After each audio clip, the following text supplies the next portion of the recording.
Blinken has confirmed that 2 of the U.S. citizens who had been taken hostage by the Hamas terrorists have been released. The U.S. Secretary of State Antony Blinken saying that about an hour ago, 2 American citizens that were held by Hamas since October 7th have been released.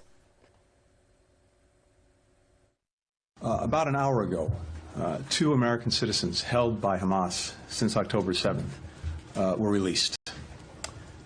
These 2 Americans are now safely in the hands of Israeli authorities in Israel. We welcome their release, but there are still 10 additional Americans who remain unaccounted for in this conflict. We know that some of them are being held hostage by Hamas, along with an estimated 200 other hostages held in Gaza. They include men, women, young boys, young girls, elderly people from many nations. So 2 American hostages have been released. Hamas says that these 2 hostages have been released on humanitarian grounds. That's a claim that they have made. But there are still hundreds others who are held captive by the Hamas terrorists, and the world has not forgotten the butchery that they showed and unleashed on Israel. Pradeep Datta joining us from Israel with the latest. Pradeep, 2 American citizens have been handed over by the Hamas terrorists. They were captive since October 7th. But that does not mean that the world has forgotten the butchery that Hamas had unleashed on Israel.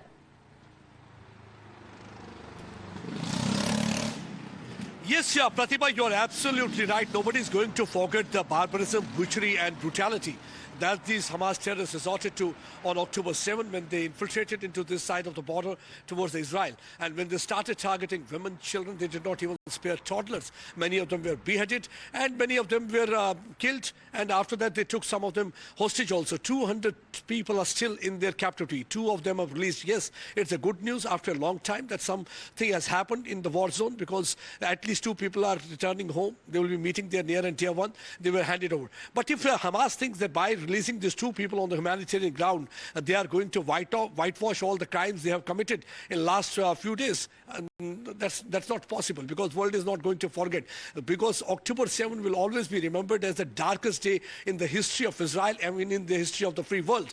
Because nobody thought that these people, after intrusion, they will start killing innocent people, they will start targeting women, they will start targeting children. In fact, there had been images coming from that particular area, Rime, where they targeted the musical party. They did not spare anyone. Many of the people I had been interacting with, they said for 4 hours to 5 hours they were hiding behind the bushes, and they saw that how their near and dear one were killed in front of their eyes. Even ambulance driver was not spared, because he was only carrying the injured to the hospital. The doctor who was treating the patient, he was also not spared. He was also killed. So there had been so many cases. Now what actually the Hamas all of a sudden is trying to prove to the world that they are the Messiah of peace on humanitarian grounds. If you really wanted to work on the humanitarian grounds, you would not have indulged in such kind of a butchery.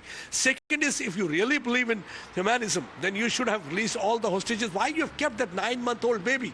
What is the fault of that 9-month-old baby being held captive for the last 14 days? That 9-month-old baby has not even uttered a word, Mama and Papa. And what not to talk of understanding the politics between Israel and Palestine. So you have held 9-month-old baby hostage, 4-year-old baby hostage, 87-year-old woman hostage, and then you are talking about humanity and humanism and trying to preach world the lesson and trying to say that this way you are exposing Joe Biden and his fascist forces. Yes. I think this is not going to work, because your ecosystem must be working overtime to just normalize everything, but that's not going to happen, because yes. I still can see the traumatized people here, the tears in their eyes. And speaking of trauma, Pradeep, it's been a long nightmare for those who were held captive. These are 2 who have been released. There are still hundreds more who have been held captive by Hamas. But for the family members of these hostages as well, the last few days have been extremely anxious. They've been worried. And the brother of one of the released hostages also spoke about that. Let's listen in. It was a complete shock today when we found out about Natalie and Judith. The media actually found out before we did, and so we were completely taken by surprise, and it was this overwhelming mixture of this happiness and sadness and guilt that there are still people that need to be rescued. When I see her again, I think there aren't going to be words to express what's going on. I think it's just going to be this like intense hug that is bigger than words and bigger than what we could actually communicate verbally. So, Pradeep, you just heard the brother there. He said that he himself could not believe that Hamas was releasing these hostages. But more importantly, these are two who have been released. The United States has also welcomed this move, while also saying that there are still hundreds more who continue to be held hostage. They're in Gaza, and this includes men, women, young boys and girls, even the elderly, not just from the United States, but from several nations. See, Pratibha, one question that everybody had been asking here in Israel for the last several days, even the world community wanted to know why there had been no ground assault. Now you can understand why there had been no ground assault. One, they wanted the safety of the people who had been held hostage by the Hamas people. And the second, they wanted no collateral damage so far as the Palestinian people are concerned, because they are being used as human shield. That was one of the reasons, because when diplomacy is at work, they try to prevent any kind of problem there in that region. That's one of the reasons that the Israeli troops did not move inside, because Qatar had played a role of an intermediary. They were playing a role of an interlocutor. They had been in touch with Hamas people. They wanted them to be released, and that's one of the reasons when Joe Biden was here. And during that period also, we saw that Secretary of State Antony Blinken had been moving from one Gulf country to other Gulf country, trying to convince them to use their influence to somehow get the hostages released. Still, there are 10 Americans who are held hostages, and overall 200 people from different nationalities, including Israeli citizens. They are held hostage and they are in their captivity.